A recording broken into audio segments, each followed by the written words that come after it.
Onasini emsin, jonim ketadi shu skuter.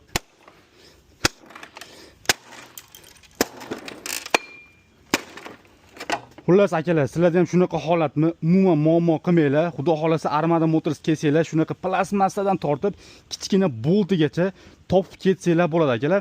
Zapchastlarimizni 100% xudo xolasa O'zbekiston bo'ladi, dastakasini qilib beramiz. Naqd pulga ham, bo'lib to'lashga ham olsanglar bo'ladi. Bo'lib to'lashga uzun marketinglar bo'lsa, mana uzun marketga kirasizlar. Armada deb yozasizlar.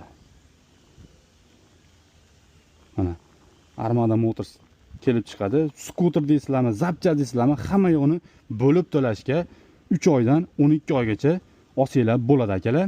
Xullas, bu videoga like bosib, shunaqa skuteri uyda pachoq yotgan tanishlarga bu videoni yuborib qo'yinglar akalar. Qaranglar, Redline skuter bilasizlar, paytida juda ham ko'p sotilgan, ko'pchilik zapchastini qidirib yuribdi. O'zimizda Armada Motorsda 100% hamma zapchasti bor akalar.